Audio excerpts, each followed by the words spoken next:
तो हेलो दोस्तों, आज की इस वीडियो में हम करंट इलेक्ट्रिसिटी एंड मैग्नेटिज्म को डिस्कस करेंगे।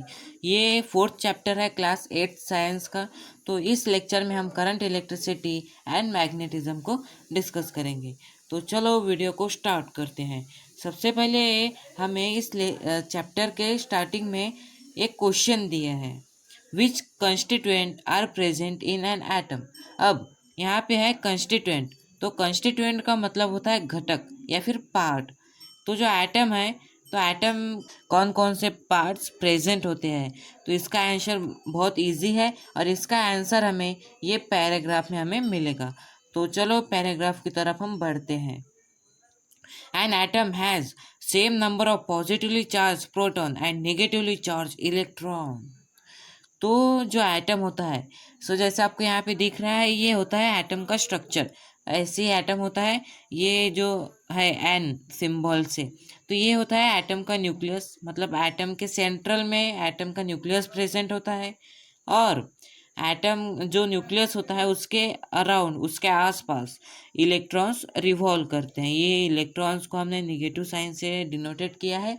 तो जो इलेक्ट्रॉन्स है वो न्यूक्लियस के आसपास रिवॉल्व करते हैं।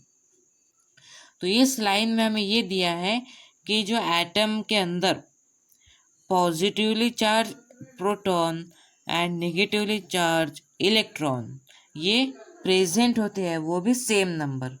मतलब जैसे ये एटम है हमारे पास, तो जो एटम का न्यूक्लियस है, तो एटम के न्यूक्लियस में प्रोटॉन और न्यूट्रॉन ये दोनों कंस्टिट्यूएंट एटम के न्यूक्लियस में प्रेजेंट होते हैं और न्यूक्लियस के आसपास इलेक्ट्रॉन रोटेट करता है, रिवॉल्व करता है। जो प्रोटॉन है वो पॉजिटिव चार्ज होता है, मतलब जो प्रोटॉन है उस पर पॉजिटिवली चार्ज होता है और जो न्यूट्रॉन होता है उस पर कोई चार्ज नहीं होता। और हम न्यूट्रॉन को चार्जलेस पार्टिकल भी कहते हैं और इन दोनों के आसपास रिवॉल्व करता है इलेक्ट्रॉन। तो इलेक्ट्रॉन पे होता है नेगेटिव चार्ज।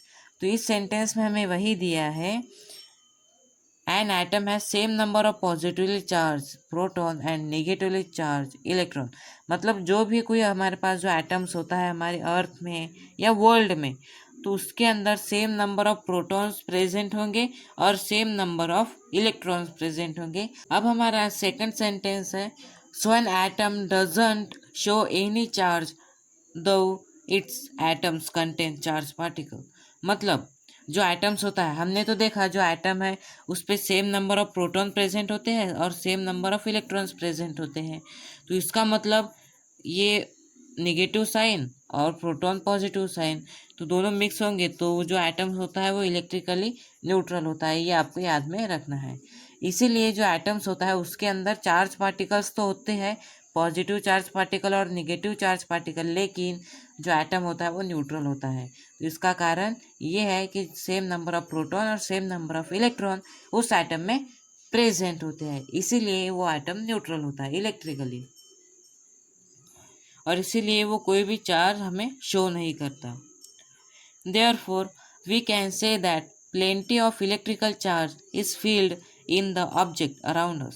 तो इसीलिए हम कह सकते हैं कि हमारे आसपास जो भी ऑब्जेक्ट्स प्रेजेंट होते हैं, ऑब्जेक्ट्स का मतलब कोई भी थिंग्स, जैसे water glass, water, human, animals, जो भी हमारे आसपास प्रेजेंट है, उन सब के अंदर बहुत सारा चार्ज पार्टिकल्स प्रेजेंट है या उन सब के अंदर बहुत सारा इलेक्ट्रिकल चार्ज प्रेजेंट है।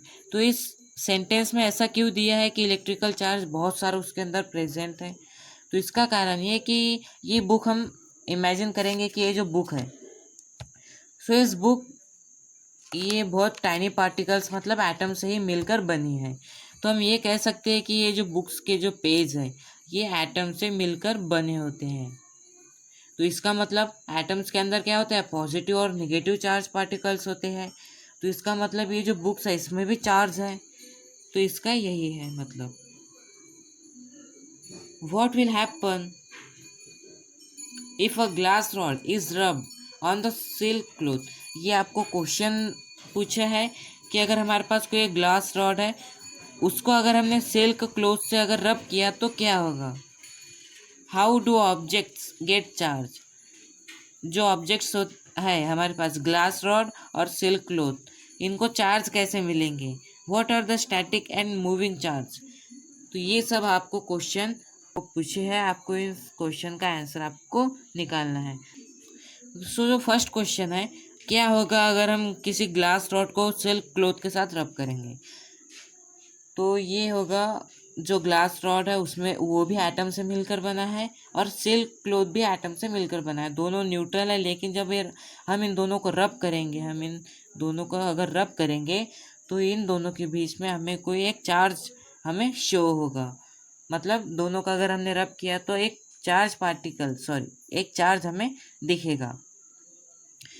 How do object gate charge. अब क्वेश्चन हमें पूछा है कि कोई भी ऑब्जेक्ट, ये दोनों ऑब्जेक्ट को चार्ज कैसे मिलेंगे। सो ये क्वेश्चन का आंसर हम लास्ट में डिस्कस करेंगे। सो अब हमारा नेक्स्ट सेंटेंस है, moving charge get transferred from one object to another. तो अब हमें इसमें ये दिया है कि जो मूविंग चार्ज पार्टिकल्स होते हैं वो एक बॉडी से या फिर एक ऑब्जेक्ट से अनदर ऑब्जेक्ट में ट्रांसफ़र होते हैं। तो ऐसा क्यों होता है, इस लेक्चर में हम डिस्कस करेंगे। These are negatively charge. और जो हम कहते हैं मूविंग चार्ज, जो एक बॉडी से दूसरी बॉडी में ट्रांसफ़र होते हैं, वो रियल में नेगेटिवली चार्ज होते हैं, negatively charge particle. Moving negatively charge particle are electrons. और जो नेगेटिवली चार्ज पार्टिकल मूव करते हैं एक ऑब्जेक्ट से दूसरे ऑब्जेक्ट की तरफ, तो वो होते हैं इलेक्ट्रॉन्स। तो हमने देखा है कि जो इलेक्ट्रॉन्स होते हैं वो एटम के अंदर प्रेजेंट होते हैं। Can this negative charge be made to flow. हमें क्वेश्चन पूछा है कि ये जो इलेक्ट्रॉन्स होते हैं नेगेटिवली चार्ज पार्टिकल्स, सो ये फ्लो करने के लिए ही बने हैं क्या। Can electricity be made to flow like a water flowing from higher level to lower level. क्या इलेक्ट्रिसिटी भी वाटर के जैसे ही फ्लो होती है, हायर लेवल से लोअर लेवल। आपको तो पता होगा जो वाटर होता है वो हमेशा हायर लेवल से लोअर लेवल की तरफ फ्लो होता है। You have learned that the force will have to be applied to put a stationary object into motion।